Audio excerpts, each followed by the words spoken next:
குழந்தை வளர்ப்பு முறையில் பெற்றோர் கவனம் செலுத்தினால் மட்டுமே சிறார்கள் மீதான குற்றங்களும் குற்றத்தில் ஈடுபடும் சிறார்களின் எண்ணிக்கையும் குறையும் என சமூக ஆர்வலர் பானு கோம்ஸ் தெரிவித்துள்ளார். இது தொடர்பாக செய்தியாளர் தேவிகாவுடன் அவர் பகிர்ந்து கொண்ட கருத்துக்களை பார்க்கலாம்.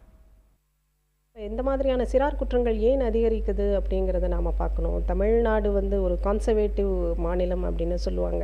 இன்றைக்கும் நம்மளுடைய பண்பாடு கலாச்சாரம் எல்லாத்தையும் மிக கெட்டியாக பிடித்து கொண்டிருக்கிற ஒரு மாநிலம்னு நாம் சொல்கிறோம். நகரத்தில் தான் இந்த பண்பாடையும் கலாச்சாரத்தையும் விட்டுட்டாங்க அப்படின்னு ஒரு குற்றச்சாட்டு எழுந்துட்டு இருக்கும்போது, கிராம பகுதியில் இந்த மாதிரியான ஒரு அதீத கொடூரத்தின் உச்சபட்சமான ஒரு பாலியல் வன்கொடுமை நடக்கிறது. அதுவும் ஒரு சிறார் அதை நிகழ்த்துறான். 10ஆம் வகுப்பு மாணவன் இன்னும் அவன் பேரில் விசாரணை தான் நடக்குது, இன்னும் குற்றவாளி உறுதியாக ஏற்படலை. ஒருவேளை அது குற்றவாளி அவர் தான் குற்றவாளியாக இருந்தார் அப்படிங்கிற பட்சத்தில் அந்த கோணத்தில் அதை பார்க்கணும் அப்படின்னா இது நம்மளை தட்டி எழுப்பி இருக்கிற ஒரு விஷயமா தான் நான் பார்க்குறேன். ஒரு பள்ளி மாணவர்களுக்கு நாம் செக்ஸ் எஜுகேஷன் கொடுக்கணும்னு சொல்கிறோம். ஆனால் இப்போ அமெரிக்கா மாதிரியான நாடுகளில் பார்த்திங்கன்னா செக்ஸ் எஜுகேஷன் இருக்குது. ஆனால் அங்கே அதை தாண்டி மிக அதிகமான அளவு செக்ஷுவல் குற்றங்களும் டீன் ப்ரெக்னன்சிஸும் மிக அதிகம். அப்போ எதனால் செக்ஸ் எஜுகேஷன் மாத்திரமே இதுக்கு தீர்வாக இருக்குமானா அது மாத்திரமே தீர்வு அல்ல. இது எல்லாமே குடும்பத்திலிருந்து தான் வரணும். குடும்பத்தை சேர்ந்தவர்கள் ஒரு பேரண்டிங்கிறது இன்னைக்கு மிக மிக மோசமான நிலையில் இருக்கிறது. ஒரு குழந்தைங்கிறது மிகப்பெரிய ரெஸ்பான்சிபிலிட்டி. உலகத்திலேயே மிக கஷ்டமான ஒரு நாட்டின் பிரதமராக கூட இருந்துடலாம், அதுவும் இந்தியா மாதிரியான ஒரு நாட்டின் பிரதமராக கூட இருந்துடலாம். ஆனால் ஒரு குழந்தையை வளர்ப்பது பேரண்டிங்கிறது மிக கஷ்டமான ஒரு விஷயம். ஏன்னா எல்லா பண்புகளும் நிறைந்த, எந்த தவறுகளுக்கும் போகாத, சமூகத்தின் எந்த சஞ்சலத்துக்கும் ஆட்படாத ஒரு குடிமகனை உருவாக்குவதுங்கிறது மிக கடுமையான கஷ்டமான ஒரு ஜாப்.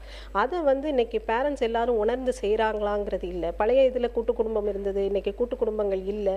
அப்போ எல்லா பொறுப்புகளும் தாய் தகப்பன் இதில் கையில் தான் இருக்குது. அப்போ 2 பேரும் வேலைக்கு போகிறாங்க. இது கிராமத்து மாணவன்கும் போது அங்கேயும் அவனுடைய அப்பா அம்மா வேலைக்கு போகிறவங்களா இருக்கலாம், கூலி தொழிலாளியாக இருக்கலாம், இல்லை வேறு வேலைகளுக்கு போகிறவங்களா இருக்கலாம்.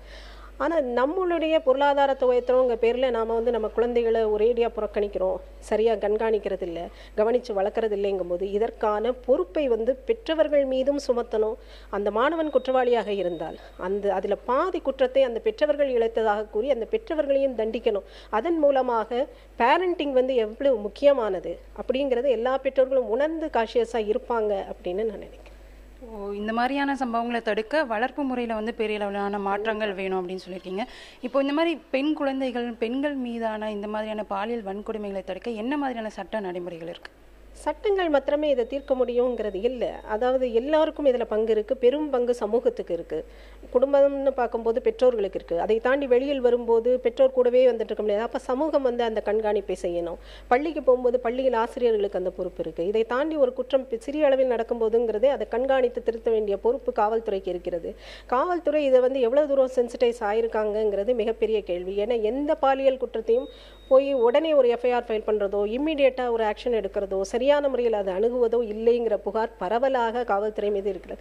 அதை தாண்டி நீதிமன்றம் வழக்குகளை விசாரிக்கும் போது அதை குறுகிய கால அளவு நிர்ணயித்து அதற்குள்ள அதை விசாரித்து தண்டனை கொடுப்பதுங்கிறது.